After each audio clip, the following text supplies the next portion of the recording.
Wahai manusia, bertakwalah kalian kepada Allah yang telah menciptakan kalian dari diri yang satu, yaitu Nabi Adam. Dari Adam diciptakanlah istrinya, yaitu Hawa. Dari Adam dan Hawa berkembang biak laki-laki dan perempuan yang banyak. Maka bertakwalah kalian kepada Allah yang dengan menyebut namanya kalian saling meminta satu dengan yang lain. Dan perhatikanlah silaturahmi, karena sesungguhnya Allah senantiasa mengawasimu. Wahai orang-orang yang beriman, bertakwalah kalian kepada Allah dan berkatalah dengan perkataan yang jujur. Niscaya Allah akan memperbaiki amal-amalmu dan Allah akan menghapuskan dosa-dosamu. Barang siapa yang taat kepada Allah dan taat kepada Rasul-Nya, maka sungguh dia telah beruntung dengan keberuntungan yang besar. Fabima rahmatin minallahi linta lahum walau kunta faddan ghalidhal qalbi lanfaddu min hawlik fa'fu anhum wastaghfir lahum wa syawirhum fil amr fa idza azamta fatawakkal 'ala Allah innallaha yuhibbul mutawakkilin. Dengan sebab rahmat dari Rabbmu, maka engkau bersikap lemah lembut. Sekiranya sikapmu kasar, hatimu keras, niscaya mereka akan lari dari sekelilingmu. Maka maafkanlah mereka, mohonkanlah ampun bagi mereka. Ajak mereka musyawarah dalam urusan itu. Apabila engkau berazam melakukan sesuatu, maka bertawakallah kepada Allah. Sesungguhnya Allah mencintai orang-orang yang bertawakal.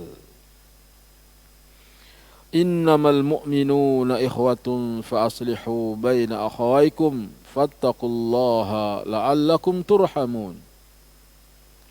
Sesungguhnya orang-orang mukmin itu bersaudara, maka damaikanlah di antara saudaramu. Takutlah kamu kepada Allah agar Allah merahmatimu. Amma ba'du, sesungguhnya sebaik-baik perkataan adalah firman Allah Al-Quranul Karim. Sebaik-baik petunjuk adalah petunjuk Nabi Muhammad sallallahu alaihi wasallam. Adapun sejelek-jelek perkara dalam agama adalah perkara-perkara yang baru. Semua perkara-perkara yang baru yang ditambah-tambahkan ke dalam agama namanya bid'ah. Semua bid'ah itu menyesatkan dan kesesatan itu tempatnya di neraka. Jamaah Masjid Raya Taman Yasmin rahimakumullah, apa kabar? Alhamdulillah, Allah memberikan kepada kita rizki berupa kemauan datang ke masjid untuk beribadah kepada Allah. Karena rizki bukan sekedar harta, tetapi ilmu yang bermanfaat adalah rizki yang lebih besar daripada sekedar harta. Ilmu tauhid adalah kunci masuk surga. Miftahul jannah la ilaha illallah. Kuncinya surga adalah la ilaha illallah. Dan tauhid tidak sempurna kecuali dengan menjauhkan perusak-perusaknya. Di antara perusak tauhid adalah syirik dengan berbagai macam bentuknya. Apakah syirik perkataan, apakah syirik perbuatan, apakah syirik dalam keyakinan. Di antara syirik yang merupakan perbuatan adalah orang menyembelih kambing, menyembelih sapi, menyembelih ayam, lalu dipersembahkan untuk selain Allah. Inilah bab yang ke-10 dari kitab Tauhid. menyembelih binatang dengan niat untuk selain Allah. Menyembelih binatang untuk selain Allah adalah syirik, karena dalil-dalil dalam Al-Quran dan As-Sunnah jelas sekali terkandung perintah untuk menyembelih hanya untuk Allah saja. Inna salati wa nusuki wa mahyaya wa mamati lillahi rabbil alamin. Sesungguhnya salatku, sembelihanku, hidupku dan matiku hanyalah untuk Allah Rabbul Alamin. Allah berfirman, fasalli li rabbika wanhar. Salatlah karena Tuhanmu, begitu juga menyembelih kurban. Sebagaimana dalil-dalil dari Al-Quran dan As-Sunnah jelas sekali menunjukkan hal tersebut dalam masalah salat. Lebih dari itu, Allah Ta'ala telah menyertakan penyebutan menyembelih binatang dengan salat. Sebagaimana salat karena Allah, menyembelih juga harusnya karena Allah. Menyembelih binatang kurban karena Allah Subhanahu wa Ta'ala itu termasuk ibadah yang paling mulia dan ketaatan terbesar. Kurban enggak kemarin? Kurban. Jangan tetangga beli kambing, antum malah beli kulkas buat nyimpen daging kambing. Tetangga beli kambing, antum beli sapi. Pada yang begitu. Orang pada beli kambing, dia beli areng. Buat apa? Buat nyate. Ini ibadah yang besar, berkurban. Maka menyembelih binatang kurban untuk selain Allah Azza wa Jalla merupakan syirkun akbar yang mengeluarkan pelakunya dari agama Islam. Sebab ibadah itu kepada Allah, begitu dipalingkan kepada selain Allah, bisa membatalkan keislamannya. Termasuk dalam hal ini apa yang telah dilakukan oleh orang-orang bodoh di Mekah, yaitu mereka menyembelih binatang untuk jin. Agar selamat dari gangguan jin, sembelih onta untuk jin. Dahulu jika membeli atau membangun rumah atau menggali sumur, mereka menyembelih binatang karena takut diganggu jin. Nah, sekarang kadang orang begitu, mau buka proyek di satu daerah, terkenal tempatnya angker. Biar aman proyeknya, dia nyembelih kambing, dia nyembelih sapi, dipersembahkan untuk jin. Ini syirik.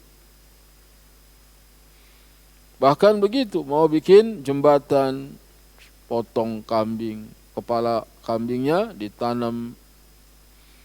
Ini dia pengorbanan untuk selain Allah. Enggak boleh. Kalau potong kambing buat makan tukang biar semangat kerjanya, boleh.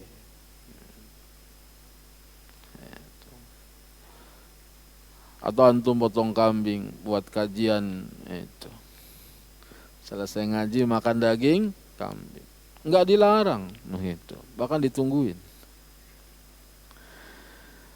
Ya, tapi antum bakhil yang enggak pernah ya.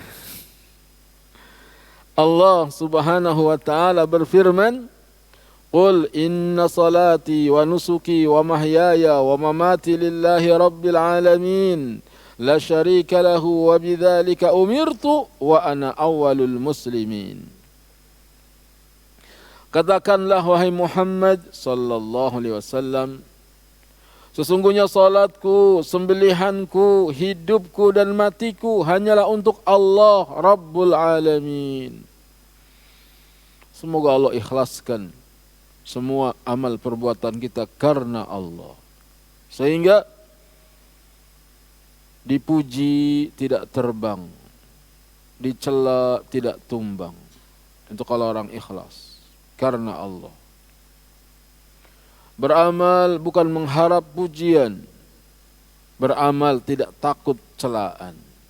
Orang mau memuji, orang mau mencela, dia tetap beribadah karena Allah. Tidak ada sekutu baginya, dan demikianlah yang diperintahkan kepadaku, dan aku adalah orang yang pertama-tama berserah diri. Ya Rasulullah, awalul muslimin, orang Islam yang pertama. Allah Azza wa Jalla memerintahkan nabinya Muhammad sallallahu alaihi wasallam untuk mengatakan kepada orang-orang musyrik yang menyembah selain Allah dan menyembelih untuk selainnya, sesungguhnya aku mengikhlaskan untuk Allah salatku, sembelihanku, dan segala hal berupa keimanan dan juga amal saleh yang aku hidup dan mati di atasnya. Semuanya itu kutunjukkan hanya kepada Allah Subhanahu wa taala semata. Semoga duduk kita di sini juga karena Allah. Kalau tadi niatnya bukan karena Allah, sekarang dirubah lagi karena Allah. Sebab kalau karena Allah, maka Allah akan menolong kita. Al-ikhlasu sirrun najah. Ikhlas itulah rahasia kesuksesan. Berapa banyak dakwah gagal di tengah jalan karena tidak ikhlas.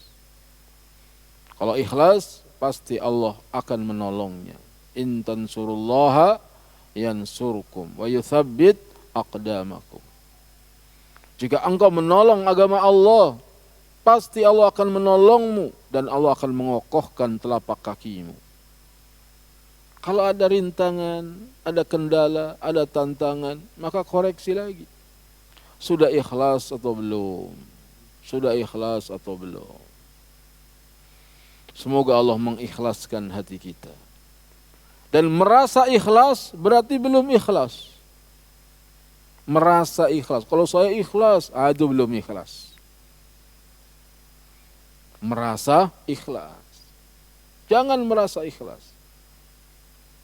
Tapi obati terus riya yang ada di hati kita. Dan minta kepada Allah agar mengikhlaskan hati kita. Semuanya itu kutunjukkan hanyalah kepada Allah Subhanahu wa ta'ala semata. Dan aku tidak menyekutukan Allah dengan suatu apapun.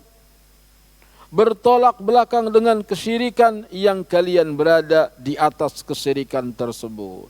Wahai musyrikin, kalau kalian beribadah untuk selain Allah, sedangkan aku hanya untuk Allah. Begitu Nabi diperintahkan oleh Allah agar sampaikan kepada orang musyrik saat itu.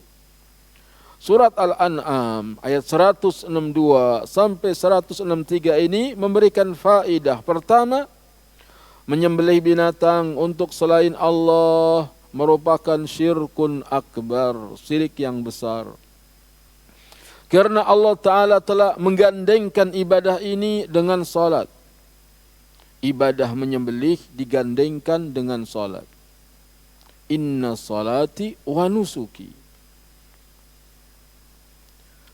Sebagaimana orang yang salat untuk selain Allah dikatakan telah berbuat syirik, demikian juga orang yang menyembelih binatang untuk selain Allah, maka dia berbuat syirik. Kalau orang sholat untuk selain Allah, musyrik. Begitu juga nyembelih binatang untuk selain Allah. Syirik juga. Akan tetapi orang menyembelih ada banyak. Ada yang menyembelih tadi untuk peribadatan kepada selain Allah, maka hukumnya syirik. Ada orang menyembelih untuk acara-acara bid'ah, maka jadi bid'ah. Ada menyembelih untuk acara akikah, maka hukumnya sunnah. Kita punya anak lahir umur 7 hari, kita potong kambing. Anak laki-laki 2 ekor kambing, anak perempuan 1 ekor kambing. Sunnah. Ada juga yang tujuannya mubah saja, nggak ada lauk, kita nyembelih ayam, itu mubah. Begitulah sembelian, berbeda niat, maka berbeda hukum. Ada sembelian ketika orang menunaikan ibadah haji tamattu, maka hukumnya wajib. Hadiyu di sana. Di bulan Dzulhijjah tanggal 10 kita yang enggak haji, sunnah menyembelih hewan kurban. Sebagian ulama berpendapat wajib bagi yang mampu. Man kana lahu sa'atun wa lam yudhhi fala yaqrabanna musallana. Siapa yang punya keluasan rizki atau dia tidak mau menyembelih kurban, jangan mendekat tempat salat kami. Maka bagi yang mampu, sembelih kurban. Pelajaran yang kedua, salat dan menyembelih binatang kurban termasuk ibadah yang paling agung. Seagung-agung ibadah setelah mentauhidkan Allah adalah salat. Maka jaga salat 5 waktu di masjid bagi laki-laki. Biasakan salat di masjid bagi laki-laki. Allah yang suruh, wa aqimus shalah wa atuz zakah warka'u ma'ar raki'in. Dirikanlah salat, bayarlah zakat, rukuklah bersama orang-orang yang ruku. Ini salatlah berjamaah. Salat berjamaah diperintah oleh Allah. Salat berjamaah di masjid pahalanya 25, 27 derajat. Sendirian di rumah cuma dapat 1. Kalau 2 perusahaan, satu nawarin gaji sebulan 27 juta. Satu perusahaan menawarkan gaji sebulan 1 juta. Pilih yang satu apa yang 27? Duit aja tahu. Pilih yang 27. Tapi kalau pahala, berapa banyak orang yang mendengar hayya 'alas shalah, dia salat di rumah aja. Datang ke masjid, bahkan yang lebih bagus 5 menit sebelum adzan, 10 menit sebelum adzan, datang ke masjid. Salat tahiyatul masjid. Nanti begitu muadzin adzan, kita ikuti jawaban adzan. Allahu akbar, kita Allahu akbar, Allah. Sampai doa setelah adzan. Itu doa mustajab setelah adzan sebelum qomat. Jangan diingetin istrinya, itu udah adzan, baru adzan. Gitu. Itu udah qomat, baru qomat. Jadi kapan ke masjidnya? Biasakan kalau bisa datang ke masjid sebelum adzan. Kan belum dipanggil, masa dia datang? Kalau kita punya karyawan, masuk jam 8 pagi. Kemudian sudah jam 8, karyawan belum datang. Kita panggil dulu baru datang. Ini karyawan jelek apa karyawan baik? Hah? Karyawan yang jelek, dipanggil dulu baru datang. Udah tahu masuk jam 8. Sebelum masuk, antum udah datang. Ini karyawan kita. Sedangkan ini ibadah salat kepada Allah. Udah tahu kapan jadwal masuk sholat itu udah kelihatan. Lihat nih jam berapa nih masuk zuhur. 11.55 misalnya. Sudah. Kita berangkat sebelumnya. Biar ibarat karyawan kita ini yang rajin. Kadang orang yang sudah rajin ngaji itu giliran sholat jamaah. Udah qomat baru lari-lari. Tidak boleh diteruskan. Harus diperbaiki sekarang. Datang lebih awal. Jadi salat dan menyembelih binatang kurban termasuk ibadah yang paling agung. Maka agungkan. Yang ketiga, wajibnya ikhlas karena Allah dalam semua ibadah. Apa sih ikhlas? Mengharap balasan tapi dari Allah. Bukan mengharap balasan dari manusia. Yang keempat ibadah adalah tauqifiyah, yaitu menunggu perintah dari pembuat syariat. Ada perintahnya, kerjakan. Enggak ada perintahnya, tinggalkan. Itu namanya ibadah tauqifiyah. Nunggu perintah. Jangan enggak ada perintahnya dikerjakan. Ketika diingatkan, Mas, itu enggak ada perintahnya, tapi kan enggak ada larangannya. Ibadah bukan ditanya larangannya, tetapi ditanya perintahnya mana. Larangannya ada apa enggak? Ada. Mana larangannya? Larangannya man amila amalan laisa alaihi amruna fahuwa raddun. Barang siapa yang mengamalkan satu amalan yang tidak ada perintahnya dari kami, maka amal itu tertolak. Jadi kalau masalah ibadah, tanya mana perintahnya, mana contohnya, bukan mana larangannya. Coba sholat zuhur 8 rakaat, ada nggak larangannya? Janganlah kamu sholat zuhur 8 rakaat. Ada apa enggak? Enggak ada. Tapi boleh apa enggak? Enggak boleh. Kenapa enggak boleh? Enggak ada contohnya. Contohnya zuhur itu 4 rakaat. Jadi bukan larangannya. Begitu cara beragama. Dalam urusan ibadah itu harus tanya perintahnya mana. Beda dengan urusan dunia. Cari nafkah. Itu yang ditanya larangannya. Misalnya kita mau jadi pedagang, gak ada larangannya, silahkan jadi pedagang. Mau jadi karyawan, gak ada larangannya, silahkan jadi karyawan. Semuanya boleh dalam urusan dunia. Kalau ada larangannya, baru kita tinggalkan. Jualan minuman keras, oh udah haram. Yang menjualnya, yang membawakannya, yang semuanya dilarang. Itu ada larangannya. Jadi kalau yang enggak ada larangannya dalam dunia, silahkan jalan. Allah subhanahu wa ta'ala berfirman, fasalli li rabbika wanhar, maka salatlah karena Rabbmu dan sembelihlah kurban. Surat Al-Kautsar ayat yang kedua. Surat ke-108 ayat yang kedua. Allah memerintahkan kepada nabinya untuk ikhlas kepada Allah di dalam salat dan berkurban, yang menyelisih kaum musyrikin yang menyembah kepada selain Allah dan menyembelih untuk berhala. Dulu orang musyrik kalau nyembelih kurban, darahnya disiramkan ke berhalanya. Maka mereka ingin mengikuti orang musyrik. Enggak. Yang sampai kepada Allah bukan darahnya, bukan dagingnya. Tapi yang sampai kepada Allah adalah takwa dari hatimu. Menyembelih binatang kurban untuk selain Allah subhanahu wa ta'ala adalah syirkun akbar. Karena menyembelih binatang kurban adalah ibadah. Sedangkan mempersembahkan ibadah kepada selain Allah adalah syirik besar, syirkun akbar. Bahkan walaupun yang dikorbankan itu adalah lalat sekalipun, nanti akan kita lewati hadisnya. Tak boleh korban kepada selain Allah walaupun lalat.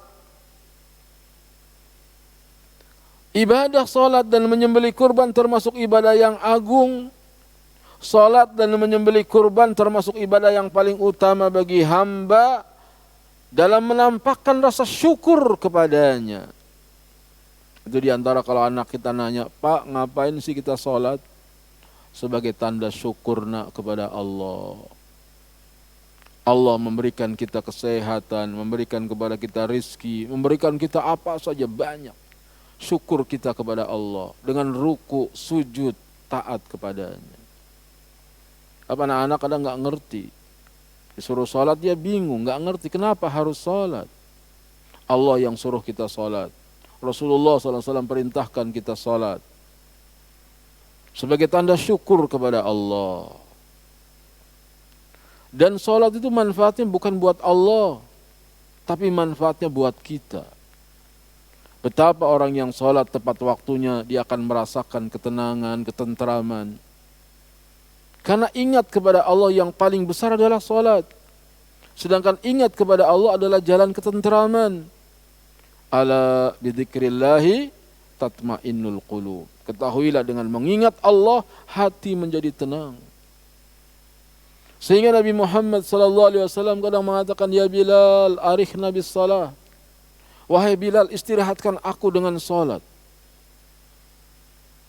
Dan itu orang-orang yang sudah bisa merasakan nikmatnya salat, ada masalah, ada problem kerjaan, problem yayasan, problem keluarga, problem tetangga. Dia wudu, dia ruku, dia sujud salat, mengadu kepada Allah. Dunia ini enggak ada apa-apanya. Semuanya akan ditinggal. tenang hati. Tenang hati. Kau salat, ikhlas, renungi apa yang kita baca dalam salat. Niscaya kewibawaan, ketenangan, kebahagiaan Allah berikan kepada kita. Karena huruf fa, fasolli, pada ayat di atas menunjukkan sebab. Ini oleh sebab itu, jadi mengerjakan hal tersebut merupakan sebab untuk bersyukur atas apa yang Allah berikan kepadanya berupa telaga Al-Kautsar. Fasolli li rabbika wanhar inna syani'aka huwal abtar. Di kelengkapan ayatnya, inna a'tainakal kautsar. Sesungguhnya aku telah memberikan nikmat kepadamu wahai Muhammad, al-kautsar, nikmat yang banyak. Di antara nikmat kenabian, nikmat ilmu, nikmat wahyu, dan nikmat sungai di surga namanya al-kautsar. Allah berikan kepada Nabi Muhammad nikmat yang banyak.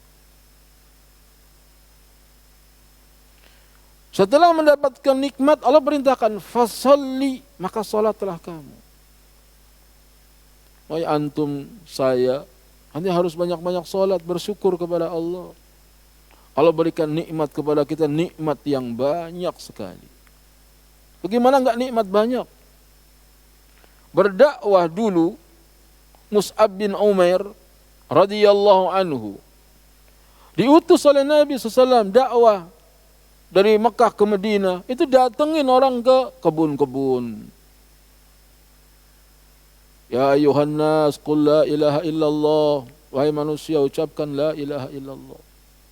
Didakwahi mereka. Ada yang terima, ada yang cuek, ada yang marah. Kenapa kamu bodoh-bodohin pengikut kami?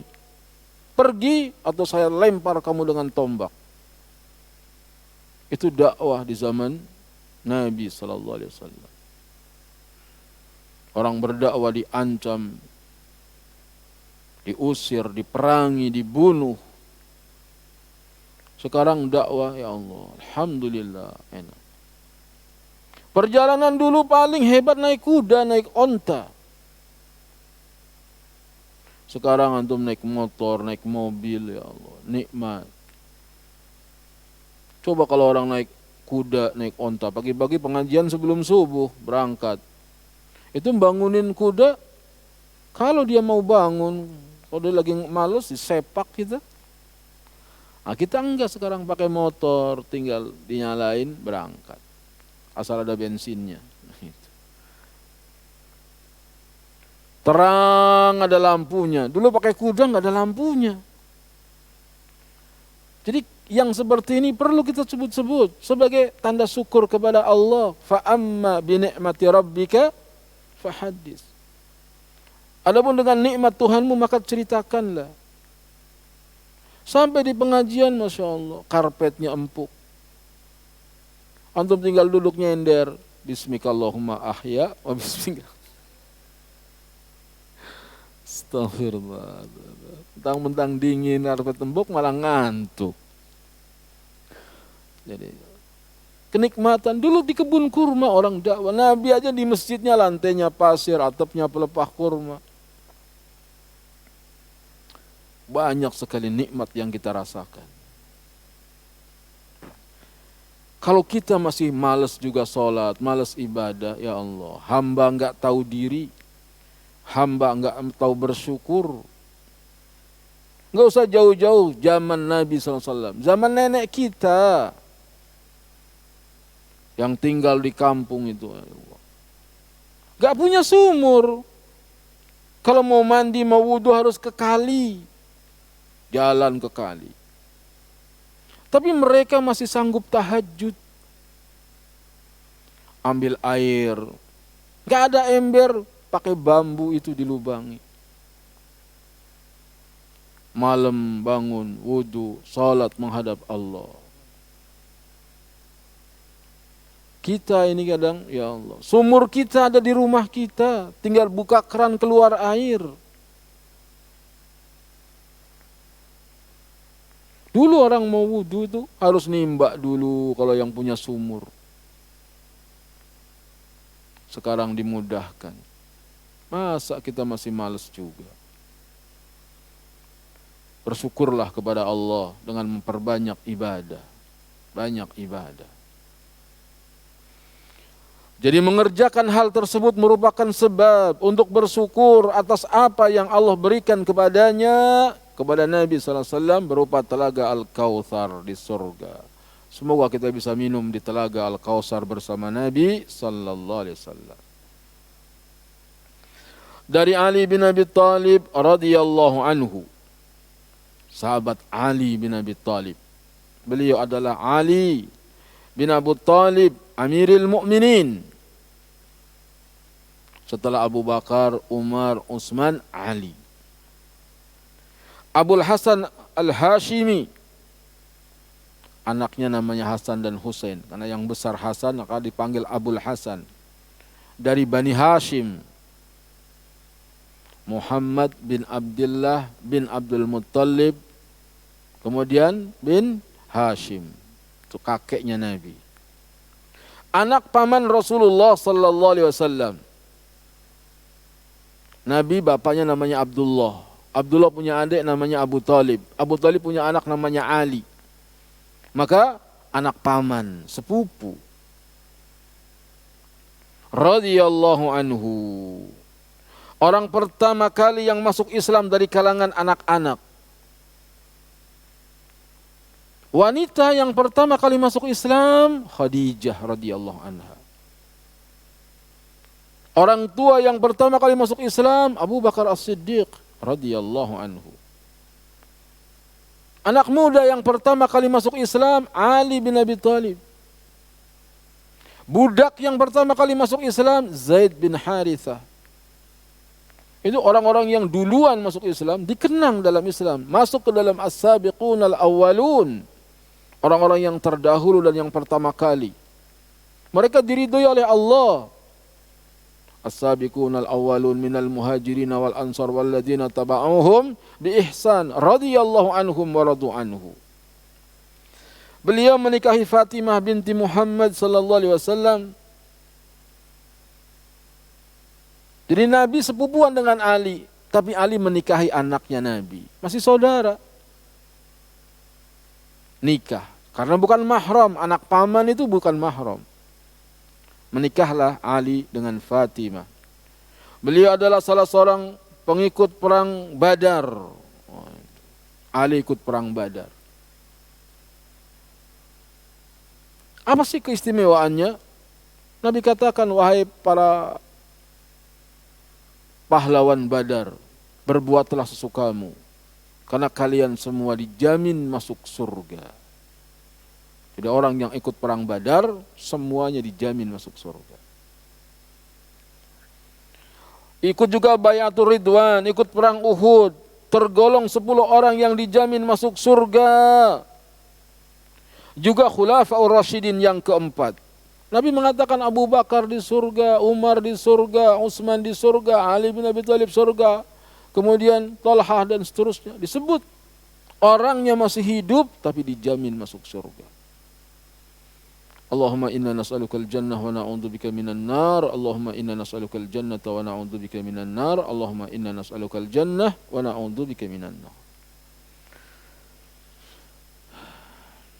Beliau dibunuh oleh Abdurrahman bin Muljam Al-Muraddi Al-Khariji dengan tipu muslihat di Muaimirah tanggal 17 Ramadan tahun 40 Hijriyah. Kuburan beliau tidak diketahui sebagai satu hikmah yang diinginkan oleh Allah Ta'ala. Dan Khulafaur Rasyidin meninggalnya rata-rata dibunuh kecuali Abu Bakar As-Siddiq. Umar lagi sholat dibunuh. Utsman bin Affan lagi baca Quran dibunuh. Ali bin Abi Thalib ditipu dibunuh. Semoga Allah melindungi kita dari pembunuhan.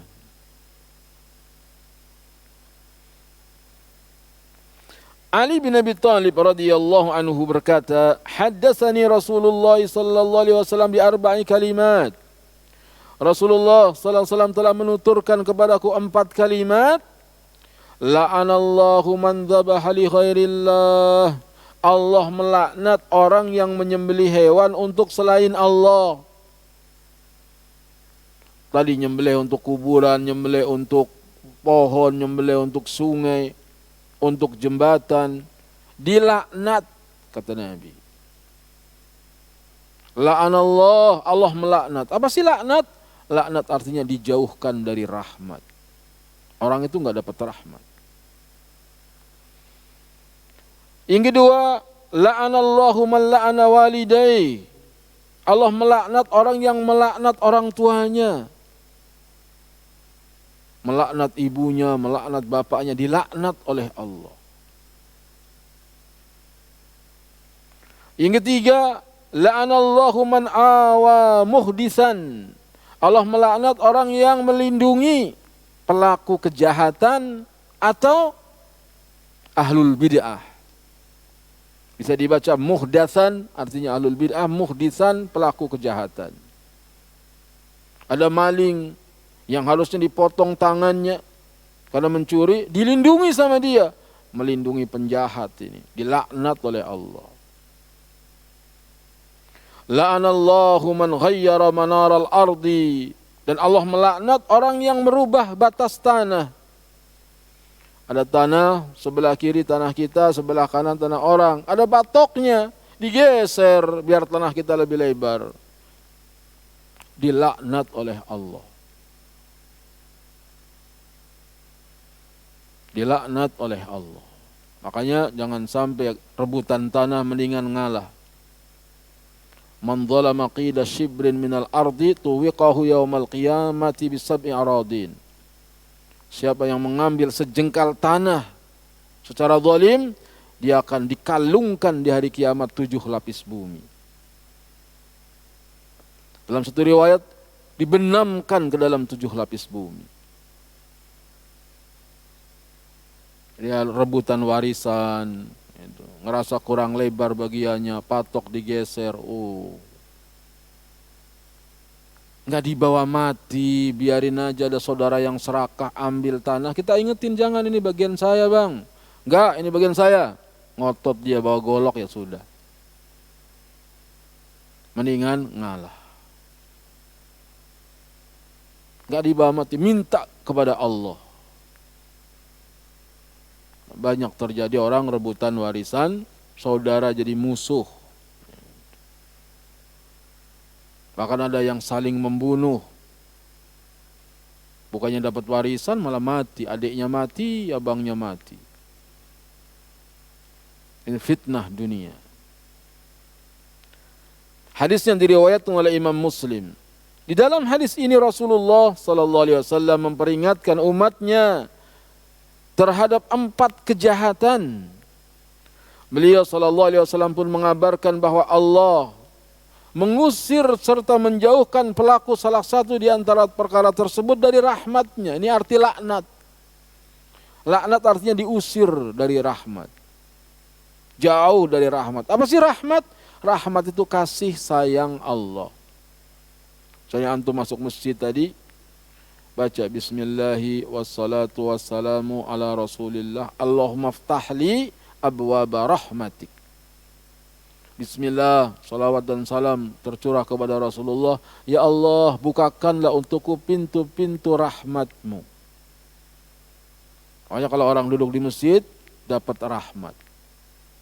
Apa sih rahmat? Kasih sayang. Makanya saya lihat antum tenang. Saking tenangnya nunduk aja. Ada yang netes ya. Kasih sayang Allah. Semoga Allah merahmati kita semua. Siapa mereka yang dijauhkan dari rahmat? Pertama, bertaqarrub, yang berusaha mendekatkan diri dengan menyembelih binatang untuk selain Allah. Karena hal tersebut berarti memalingkan ibadah kepada selain Allah, kepada sesuatu yang tidak berhak mendapatkan peribadatan. Gak dapat rahmat Allah. Rugi sekali itu orang yang masih menyembelih untuk selain Allah. Yang kedua,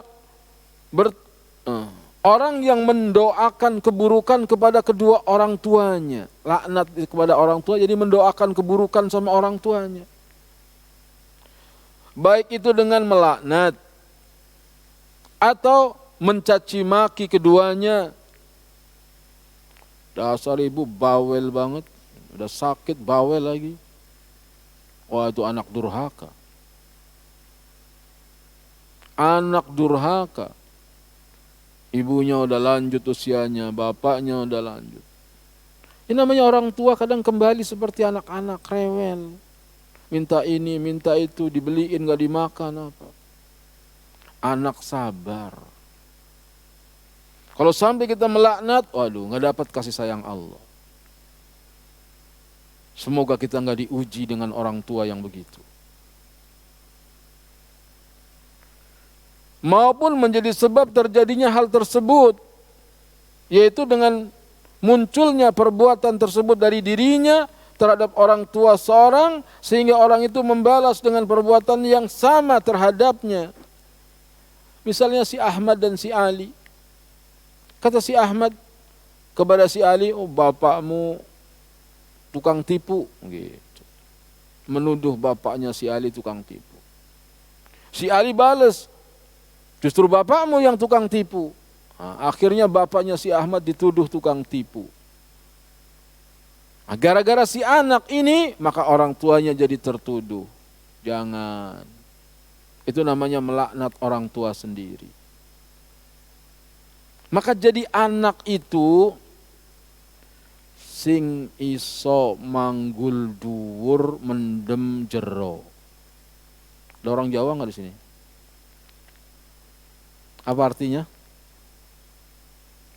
Hendaknya jadi anak itu bisa mengangkat tinggi, mengubur dalam. Itu anak. Apa maksudnya mengangkat tinggi, mengubur dalam? Kalau bapaknya mati diangkat yang tinggi. Bukan itu. Dengan sebab kita, nama baik orang tua kita terangkat. Itu anak yang bisa mengangkat tinggi orang tuanya. Orang tuanya miskin, punya utang banyak di warung ini, banyak utangnya. Anaknya sukses, usaha dunia. Dia tanya sama ibunya, sama bapaknya, punya utang bu? Punya utang gak pak? Namanya orang hidup dia punya utang. Gitu. Di mana aja utangnya? Di sini, di sini. Dilunasin semua. Itu anak yang bisa mengangkat tinggi nama baik orang tua.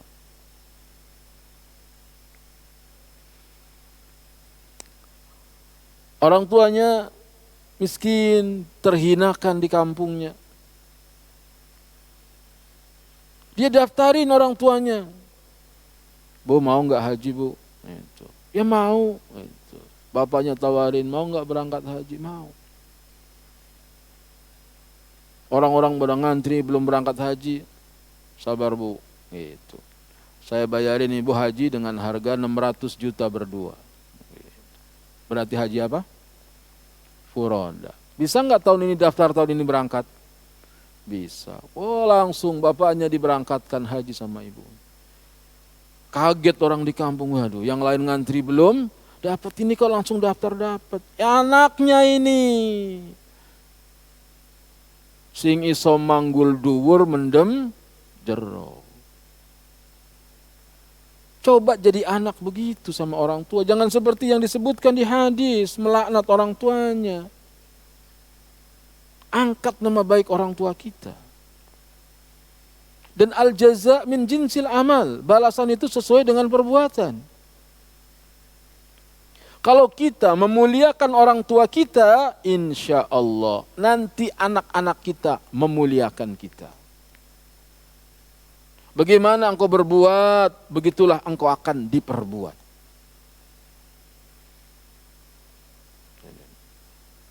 Banyak jalan untuk memuliakan orang tua kita. Membayarkan hutang-hutangnya, memberangkatkan umroh atau haji untuk orang tuanya. Karena di masyarakat itu, kalau orang di kampung itu sudah haji, itu udah terpandang. Pak Haji, kalau keluar rumah dipanggil Bu Haji, itu terpandang. Bahkan di sebagian daerah orang yang berangkat haji bisa pulang kembali itu sakti. Karena banyak tetangganya kalau berangkat haji pulang meninggal. Di awal-awal perjalanan haji dulu zaman Belanda, itu bisa separuh yang meninggal, yang pulang tinggal separuh. Ada juga yang nggak mau pulang, jadi orang Arab tinggal di sana. Maka kalau bisa pulang, waduh sakti. Tetapi kalau kita justru menghina, mencela orang tua, dilaknat oleh Allah. Yang ketiga, orang yang melindungi pelaku kejahatan yang pantas mendapatkan hukuman syar'i, lalu dia menghalangi pelaksanaan hukum tersebut kepada orang itu, atau ridho kepada kebid'ahan dalam agama dan mengakuinya. Ahlul bid'ah, pembuat bid'ah, kita ridho kepadanya, kita memuliakannya. Jangan. Kita harus membenci bid'ah dan ahlul bid'ah. Karena Rasulullah SAW mengingatkan, wa iyyakum wa muhdatsatil umur. Hati-hati kamu dari perkara yang baru dalam agama. Fa inna kulla muhdatsatin bid'ah. Sesungguhnya setiap perkara yang baru dalam agama namanya bid'ah. Wa kulla bid'atin dhalalah. Semua bid'ah itu menyesatkan. Wa kulla dhalalatin finnar. Dan kesesatan itu tempatnya di neraka. Diancam neraka. Maka kita harus membencinya. Kalau kita melindunginya, menyuburkan bid'ah, nah masuk ke dalam la'anallahu man awa muhdatsan atau muhdisan. Boleh dibaca muhdisan, boleh dibaca muhdatsan.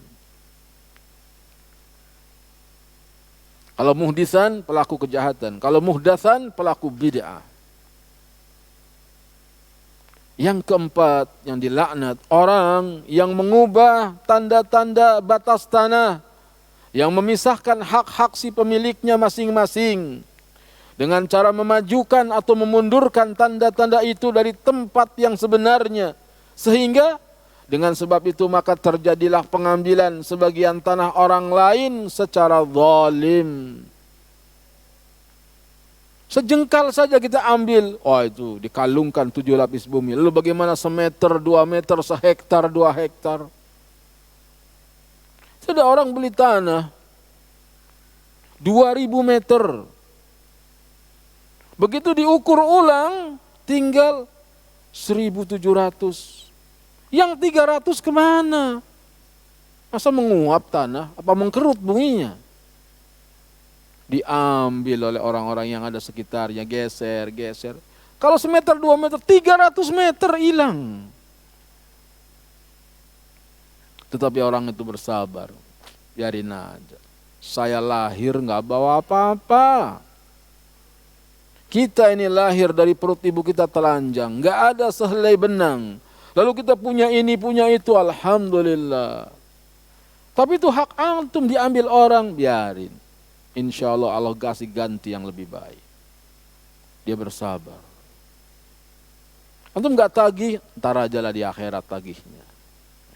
Nanti tagih di akhirat. Orang yang mengambil hak kita pasti akan ketemu dengan kita. Walaupun kita gak ngerti siapa yang mengambilnya, nanti akan ketemu di akhirat. Bayar. Itu kamu dulu mengambil hak saya. Dengan apa bayarnya? Dengan pahala. Kalau dia punya pahala, pahala orang yang dolim sama kita, yang ngutang sama kita nggak bayar, yang ngambil tanah kita, yang ngambil motor kita, mobil kita, bayar nanti dengan pahala. Kalau yang ngambil orang kafir, nggak punya pahala bagaimana? Dosa kita diberikan sama dia. Dosa kita diberikan sama dia. Itu hukum di akhirat. Sehingga kalau kita dicuri sendalnya, biarin aja. Beli lagi. Curi lagi, beli lagi. Marah-marah juga nggak ada gunanya. Diganti oleh Allah Subhanahu wa ta'ala. Itulah 4 yang dilaknat oleh Allah. Pertama, menyembelih untuk selain Allah. 2, melaknat orang tua. Yang ketiga, melindungi pelaku kejahatan. Dan yang keempat, merubah tanda batas tanah.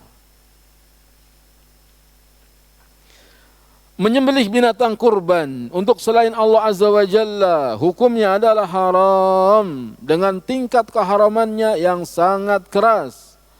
Demikian menurut pandangan syariat Islam, baik yang disembelih itu onta, sapi, ayam, atau hewan lainnya. Menyembelih binatang untuk selain Allah adalah syirik dan dosa besar yang paling besar. Menyembelih kurban adalah ibadah. Oleh karena itu dia wajib dipersembahkan hanya kepada Allah Azza wa Jalla semata.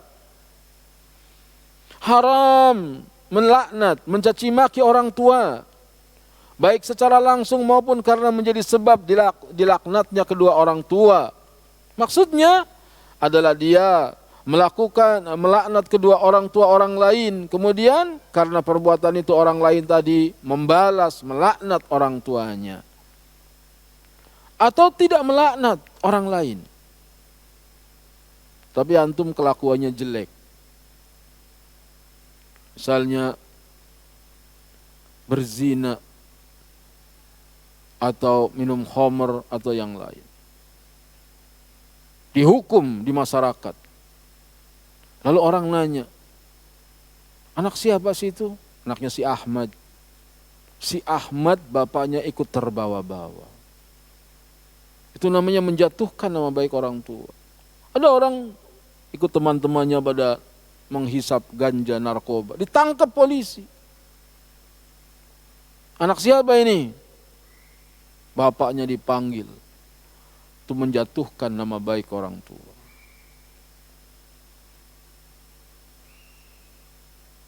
Menjatuhkan nama baik orang tua. Jangan sampai gara-gara perbuatan kita jatuh nama baik orang tua kita. Haram menolong maupun melindungi para pelaku kejahatan. Ada rumah dukun, lalu orang datang nanya, rumah Pak Dukun ini di mana? Ini Pak lurus saja, lurus belok kiri, nanti rumah cat hitam itu dia rumahnya. Kita menolong dia mau ke dukun, nggak boleh. Apalagi antum jadi supir online misalnya apa, ada alamatnya ke arah rumah dukun, tolak, jangan dianterin. Nah, kita kan nyari duit, betul nyari duit, tetapi kalau tolong menolong dalam perbuatan dosa, haram. Atau mungkin ada tempat pelacuran, orang datang dari luar kota, nanyain ini tempatnya di mana? Ya tinggal aja. Saya tahu tapi saya nggak mau ngasih tahu.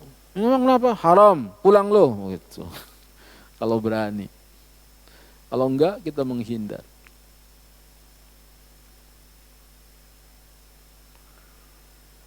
Haram mengubah patok tanah dengan tujuan untuk mengambil hak orang lain.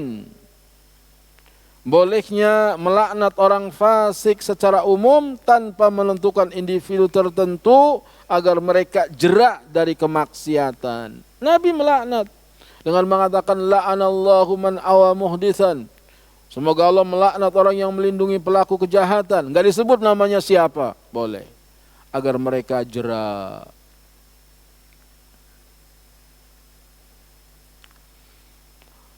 Diriwayatkan dari Tariq bin Shihab Al-Bajali Al-Ahmasi, Abu Abdullah. Beliau melihat Nabi sallallahu alaihi wasallam namun tidak mendengar hadis dari beliau. Dengan kata lain, beliau meriwayatkan hadis dari Nabi sallallahu alaihi wasallam secara mursal. Tapi dianggap sahabat. Sahabat itu orang yang melihat Nabi dalam keadaan beriman dan meninggal dalam keadaan beriman. Tariq bin Shihab radhiyallahu anhu menuturkan bahwa Rasulullah sallallahu alaihi wasallam bersabda, "Dakhalal jannata rajulun fi dzubabin." Seorang masuk surga gara-gara lalat. Wa dakhalan nar rajulun fi dzubabin. Ada orang juga masuk neraka gara-gara lalat. Cuman lalat bisa menyebabkan orang masuk surga, cuman lalat bisa menyebabkan orang masuk neraka. Qalu kaifa dzalika ya Rasulullah? Mereka bertanya bagaimana itu bisa terjadi ya Rasulullah? Qala marra rajulani ala qaumin lahum sanamun. Ada dua orang berjalan melewati suatu kaum yang punya berhala. La yajuzuhu ahadun hatta yuqarriba lahu syai'an. Tidak ada yang diizinkan lewat siapapun kecuali berkorban kepada berhala itu dengan apapun. Jadi kalau mau lewat harus korban dulu. Nah, kadang-kadang gitu kita ngelewatin jembatan, angker. Kalau lewat harus ngelemparin duit, atau ngelemparin kembang, atau ngelemparin rokok, atau minimal klakson. Lewat situ harus klakson, kalau enggak kewalat. Itu dia. Ada yang parah, lewat serem gitu. Kita harus numpang-numpang dulu. Numpang, anak bagong mau lewat gitu. Numpang-numpang lewat situ. Kalau enggak begitu nanti diganggu katanya. Ini bentuk-bentuk pengorbanan kepada selain Allah. Qalu li ahadihima qarrib. Lalu mereka berkata kepada salah satu dari dua orang yang lewat, berkorbanlah kamu. Qal, laisa indi syai'un uqarrib. Aku enggak punya apa-apa buat berkorban. Qalu lahu qarrib walau dhubaban. Korban kamu walaupun seekor lalat. Faqarraba dhubaban. Lalu orang itu berkorban lalat. Fakhallu sabilahu fadakhalan nar. Dia dibebaskan lewat dan dia masuk neraka, kata Nabi. Karena korban kepada berhala walaupun lalat. Makanya enggak boleh kita membantu kesyirikan. Udah nyumbang nih, acara apa nih? Acara untuk kesyirikan. Enggak, saya enggak nyumbang, enggak 1.000 rupiah aja, walaupun 100 rupiah. Enggak mau. Enggak boleh sumbang kesyirikan itu. Wa qalu lil akhar, kemudian mereka berkata kepada satu lagi yang lain, qarrib, korban kamu. Qal ma kuntu liuqarriba li ahadin syai'an dunallahi azza wa jalla. Aku enggak mau korban apapun kecuali untuk Allah azza wa jalla. Fadarabu unuqah, lalu orang ini dipenggal lehernya. Fadakhalal jannah, dia masuk surga. Kenapa dia masuk surga? Dia mempertahankan akidahnya walaupun harus dibunuh. Dia pertahankan akidah, enggak mau korban kepada berhala. Nanti kamu dibunuh, biarin dibunuh. Dia dibunuh, masuk surga. Semoga Allah masukkan kita ke dalam surga. Nabi SAW mengabarkan tentang bahaya dan buruknya kesyirikan. Beliau pun bercerita kepada sahabatnya, ada seorang yang masuk surga karena seekor lalat. Tetapi ada pula yang masuk neraka karena seekor lalat. Maka di sini beliau merinci dengan berkata bahwa kedua orang tersebut tampaknya keduanya berasal dari Bani Israel. Ingin melintasi satu tempat yang di pekarangan tersebut itu terletak sebuah berhala. Siapapun yang bermaksud melewati tempat tersebut diwajibkan menyembelih binatang sebagai bentuk taqarrub, mendekatkan diri dan pengagungan kepada berhala tersebut. Para penyembah berhala tadi meminta kepada kedua orang itu untuk menjalankan peraturan syirik itu. Salah seorang dari keduanya beralasan tidak memiliki sesuatu untuk dikorbankan. Maka mereka mau menerima korban yang paling ringan sekalipun dari orang itu. Sebab tujuan mereka adalah tercapainya kesepakatan atas kesyirikan tersebut. Bukan masalah dagingnya, lalat mana ada dagingnya. Yang penting mau mengakui kesyirikan ini. Sehingga orang itu berkurban dengan seekor lalat untuk berhala tersebut. Lalu mereka pun membiarkan orang itu melanjutkan perjalanan. Orang itu pun dimasukkan ke dalam neraka. Karena itu telah berbuat syirik serta menyetujui mereka atas kesyirikan tersebut. Kalau Kurbannya lalat mungkin nerakanya dikit kali gitu. Mau dikit, mau banyak, neraka itu mengerikan. Jangan sampai kita masuk neraka walaupun cuman sebentar. Jangan sampai. Karena disebutkan dalam ayat-ayat Al-Quran mengenai neraka itu sangat mengerikan. Allah subhanahu wa ta'ala berfirman, innal ladzina kadzdzabu biayatina wastakbaru anha la tufattahu lahum abwabus samai wa la yadkhulunal jannata hatta yalijal jamalu fis sammil khiyat wa kadzalika najzil mujrimin. Sesungguhnya orang-orang yang mendustakan ayat-ayat kami dan menyombongkan diri terhadapnya, sekali-kali tidak akan dibukakan bagi mereka pintu-pintu langit, dan tidak pula mereka masuk surga hingga onta masuk lubang jarum. Jadi orang kafir nggak mungkin masuk surga, sebagaimana onta nggak mungkin masuk lubang jarum. Wa kadzalika nadzil mujrimin. Demikianlah kami memberikan balasan kepada orang-orang yang berbuat kejahatan. Lahum min jahannam mihadun. Bagi mereka di neraka jahanam itu ada tempat berbaring, ada kasur dari api. Wa min fawqihim ghawash. Dan di atas mereka ada selimut dari api. Itu neraka jangan gambarkan seperti penjara.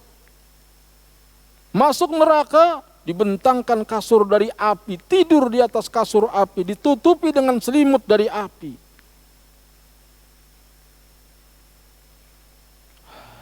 Wa kadzalika najzi dzalimin. Begitulah kami memberikan balasan kepada orang-orang yang zalim.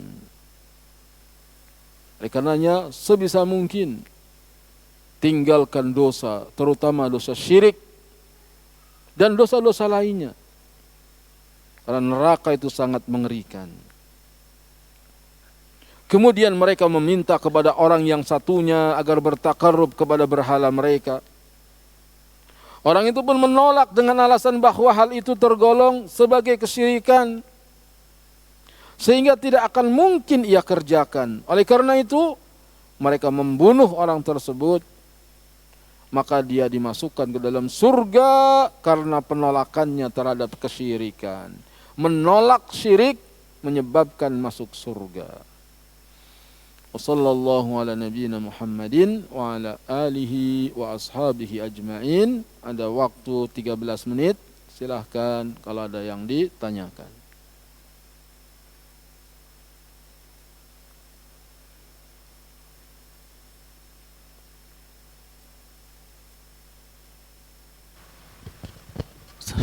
Assalamualaikum warahmatullahi wabarakatuh, Ustaz.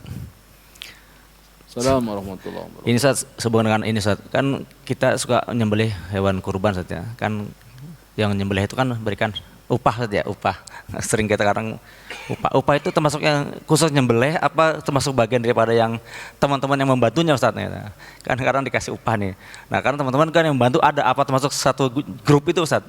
Gitu demikian Ustaz.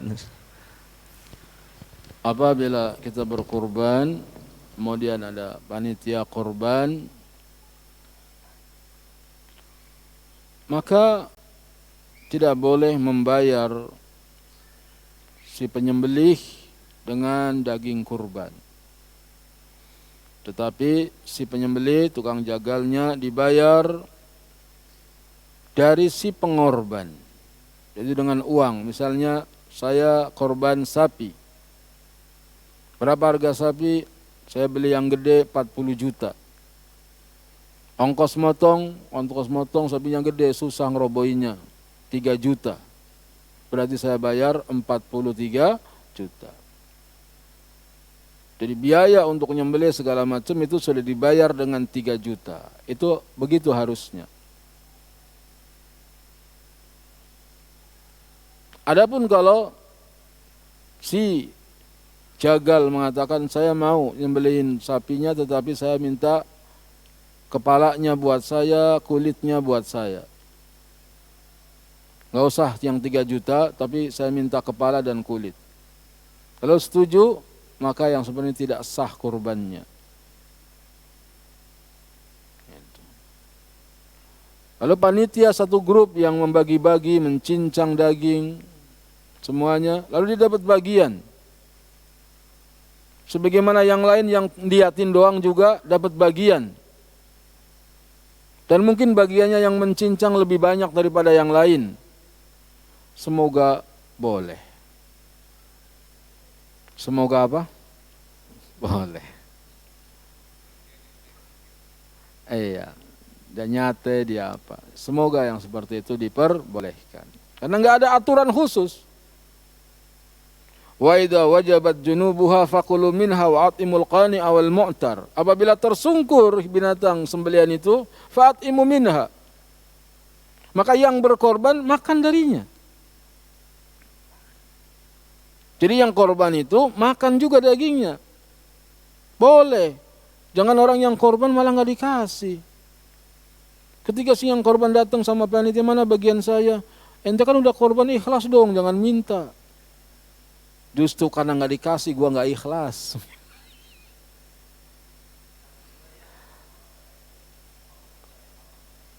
Tadi kan sudah dijawab kan? Sudah terjawab belum tadi? Sudah cukup, antum tenang aja. Yang penting sudah terjawab. Iya. Jadi seperti itu. Jadi si penjagal itu dibayar dari uang siapa? Si pengorban. Selesai. Adapun malik panitia dia bagi-bagi. Mungkin ada yang bagiannya lebih banyak, lebih dikit. Di zaman Nabi nggak ada timbangan. Kasih-kasih aja. Insyaallah semoga baik-baik aja. Gitu. Yang di kulkas masih ada nggak? Doa terus ya Allah semoga listrik jangan mati. Karena di kulkas ada daging.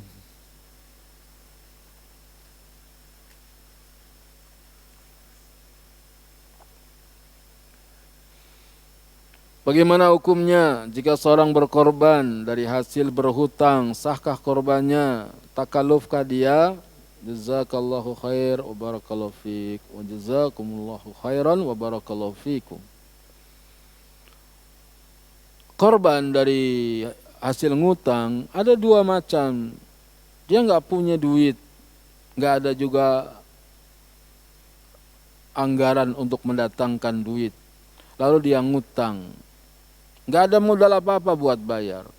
Maka ini namanya takalluf. La yukallifullahu nafsan illa wus'aha.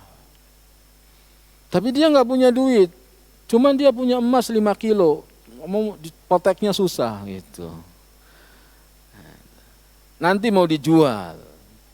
Gak apa-apa ngutang dulu karena ada anggaran 5 kilo emas. Boleh, ada anggaran. Atau dia mau panen sawit misalnya. Dia beli sapi 40 juta ngutang. Tapi ini kelapa sawit dari kebunnya bisa menghasilkan 500 juta. Gak apa-apa. Boleh ngutang dulu. Jadi ngutang ada 2. Ngutang yang ada anggaran buat bayar, boleh. Ngutang yang gak ada anggaran buat bayar, jangan. Tidak boleh.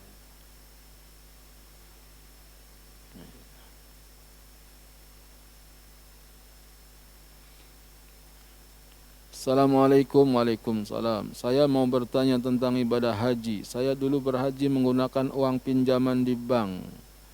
Karena belum mengerti tentang riba. Apakah haji saya sah Ustadz? Tapi saya merasa tidak afdol. Terus apakah haji saya harus diulang? Mengingat haji sekarang sangat susah. Tidak seperti dahulu. Haji itu dulu susah. Sekarang juga susah. Emang dari dulu susah. Ibadah pahalanya besar, perjuangannya juga harus besar. Bagaimana haji yang dahulu ngutang di bank, ngerti riba, insya Allah hajinya sah. Karena uang itu sekedar sarana saja. Ada orang haji tanpa duit bisa. Bagaimana bisa? Ya tinggal di Mekah. Gitu. Tinggal berangkat aja, nggak usah pakai duit. Jadi duit nggak ada sangkut pautnya. Ada yang mengatakan hajinya nggak sah. Kenapa? Innallaha ta'ala tayyibun la yaqbalu illa tayyiba. Sesungguhnya Allah maha baik. Allah tidak akan terima kecuali dari hasil yang baik. Maka syarat haji mabrur, hendaknya hartanya halal, niatnya ikhlas, dijalankan sesuai dengan manasik haji Nabi. Khudhu anni manasikakum. Tapi ini yang sudah terjadi kan dulu. Maka kita katakan semoga hajinya apa? Sah. Kita doa semoga diterima. Tapi sekarang saya ngerasa nggak afdol. Mengulang lagi bagaimana? Bagus. Nabung lagi. Dari juz yang halal. Walaupun harus menjadi haji fadoli. Apa haji fadoli? Apa-apa didoli. Artinya apa-apa dijualin. Jual pekarangan, jual sawah buat berangkat haji. Namanya haji apa? Fadoli. Atau di Depok namanya Haji Mansur. Halamannya digusur. Gitu. Halamannya dijual, gusur, buat haji namanya Haji Mansur. Boleh, nggak apa-apa, bagus, perjuangan begitu. Atau haji qasasih, ongkos boleh dikasih. Alhamdulillah. Dikasih sama kantor namanya haji qasasih. Dia tentara, dia polisi, dapat bagian dari kantor suruh berangkat haji. Namanya haji abidin, atas biaya dinas. Itu namanya haji apa? Yang nggak enak haji halimun, sampai di Halim ngelamun, gitu. Karena visanya nggak turun. Udah pamitan tetangga, nggak taunya visa nggak turun. Namanya haji apa? Halimun, sampai di Halim ngelamun. Semoga kita bisa haji yang mabrur. Al-hajjul mabruru laisa lahu jazaa'un illal jannah. Haji yang mabrur enggak ada balasan kecuali surga. Bagaimana nyumbang untuk acara 17 Agustus? Di komplek tempat tinggal saya selalu ada acara 17 Agustus untuk lomba anak-anak maupun orang dewasa.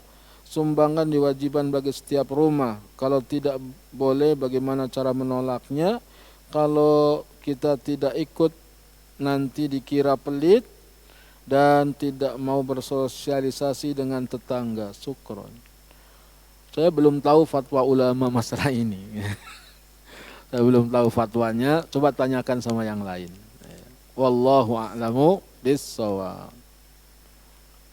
Assalamualaikum warahmatullahi wabarakatuh. Izin bertanya Ustadz, apakah orang tua berdosa jika anak laki-laki yang sudah dewasa belum rajin sholat berjamaah? Padahal dia sudah tahu tentang wajib sholat berjamaah. Bukan cuma tahu, tapi harus disuruh. Bukan cuma disuruh, tapi harus dipaksa. Kata Nabi SAW, suruh anakmu sholat umur 7 tahun. Pukul jika berani meninggalkan sholat berumur 10 tahun. Nabi suruh sama bapaknya si anak, agar anaknya 10 tahun gak sholat dipukul. Maka siapin rotan, gantung di dinding. Buat apa Pak? Buat mukul yang gak sholat. Gitu. Siapin rotannya. Itu perintah Nabi. Oh itu KDRT, oh ini begitu. Urusan manusia. Kalau dibiarkan, gak disuruh sholat, maka ibunya berdosa, bapaknya berdosa. Dan itu orang tua durhaka. Bukan anak durhaka.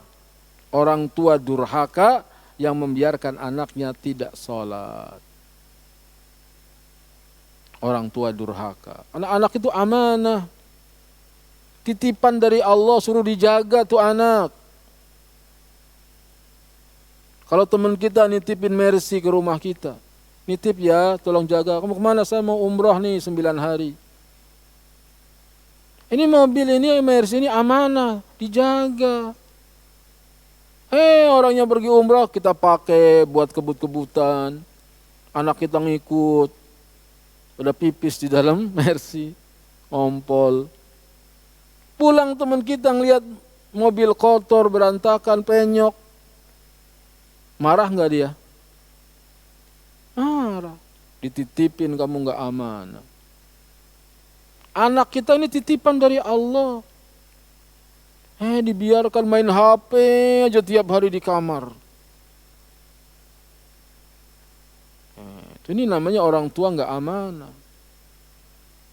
Udah dibilangin tapi dia nggak mau. Cuma dibilangin doang. Pukul kata Nabi. Tapi jangan kepalanya, pukul kakinya. Agar dia jerak. Itu perintah Nabi Muhammad sallallahu alaihi wasallam. Mau nurut? Insyaallah bapaknya masuk surga, anaknya masuk surga. Enggak mau nurut bapaknya, udah biarin aja lah. Ntar juga udah gede ngerti sendiri. Nanti juga udah gede ngerti sendiri. Itu orang di jalan-jalan udah gede-gede, udah tua-tua, enggak ngerti-ngerti juga. Harus bapak ibunya. Kullu mauludin yuladuna alal fitrah. Semua bayi itu lahir dalam keadaan suci baik. Fa'abawahu yuhawidanihi au yunasiranihi au yumajjisanihi. Bapak ibunya lah yang menjadikan dia Yahudi atau Nasrani atau Majusi.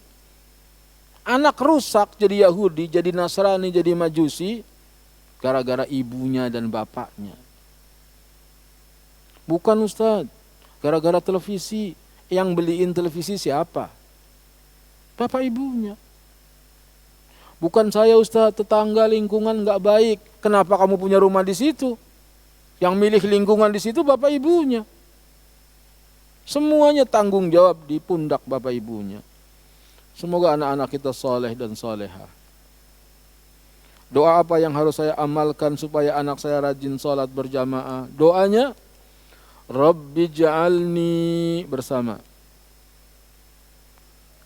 Diulang. Rabbi ja'alni muqimas salati wa min dhurriyyati.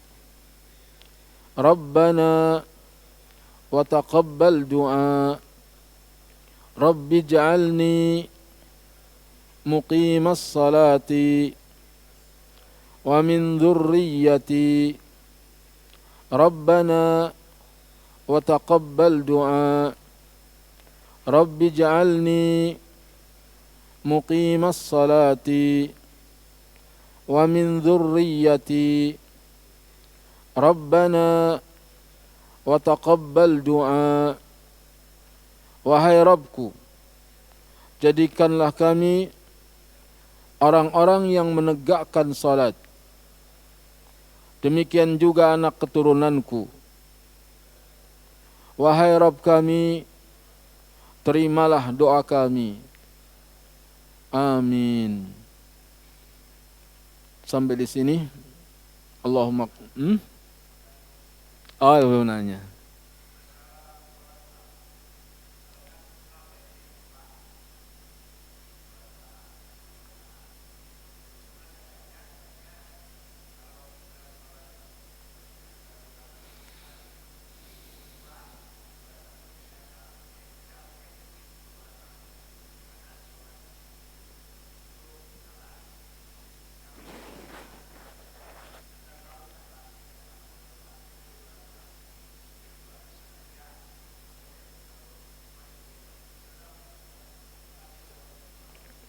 Waalaikumsalam warahmatullahi wabarakatuh. Ketika dikumandangkan azan, setan lari sampai tidak mau dengar azan. Ketika azan selesai, setan datang.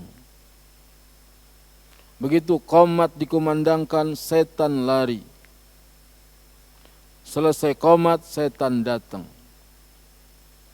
Begitu orang lagi salat, maka setan berkata kepada orang yang salat, "Udzkur kadza, udzkur kadza." Ingat ini, ingat ini. Kamu belum beresin pakaian, kamu belum masak, kamu belum ini. Diingatkan pekerjaan ketika lagi salat. Itu setan kerjaannya. Ingat semua yang belum dikerjain, diingat lagi salat. Karena ngingetin itu akhirnya lupa. Ini rakaat kedua apa ketiga ya? Itu gangguan siapa? Setan. Apabila ragu antara 2 atau 3 berarti baru 2. Zuhur tambah 2 lagi. Nanti sebelum salam kita sujud. Namanya sujud sahwi. Sujud karena ragu atau lupa. Apa yang dibaca ketika sujud sama seperti doa sujud. Subhana rabbiyal a'la, subhana rabbiyal a'la, subhana rabbiyal a'la. Itu doanya. Adapun doa subhana la yanamu wa la yashu tidak sahih. Subhana la yashu wa la yanam tidak sahih. Jadi yang sahih doanya seperti doa sujud. Doa sujud yang paling bagus maknanya Allahumma ighfir li dhanbi kullah diqqahu wa jillah wa awwalahu wa akhirah wa alaniyatahu wa sirrah. Itu doa sujud yang paling bagus. Allahumma ighfir li dhanbi kullah. Ya Allah, ampunilah dosa-dosaku semuanya. Diqqahu wa jillah, yang kecil maupun yang besar. Wa alaniyatahu wa sirrah, yang terang-terangan maupun yang sembunyi-sembunyi. Wa awwalahu wa akhirah, yang dulu maupun yang sekarang. Itu doa sujud yang paling bagus. Baca di buku-buku tentang doa sujud. Allahumma ighfir li dhanbi kullah diqqahu wa jillah wa awwalahu wa akhirah wa alaniyatahu wa sirrah. Kalau dikabulkan semua dosanya habis. Ya Allah, ampunilah dosaku semuanya. Yang kecil maupun yang besar. Yang dulu maupun yang sekarang. Yang terang-terangan maupun yang sembunyi-sembunyi. Itu doa bagus sekali. Nanti kita bisa belajar doa-doa suatu saat nanti, insyaallah. Jadi boleh kalau lupa pilih yang sedikit. Kemudian tambah lagi sebelum salam sujud sahwi. Terakhir. Yang berdoa, enggak ada lagi tanya? Subhanakallahumma bihamdika asyhadu an la ilaha illa anta astaghfiruka wa atubu ilaik. Wassalamualaikum warahmatullahi wabarakatuh.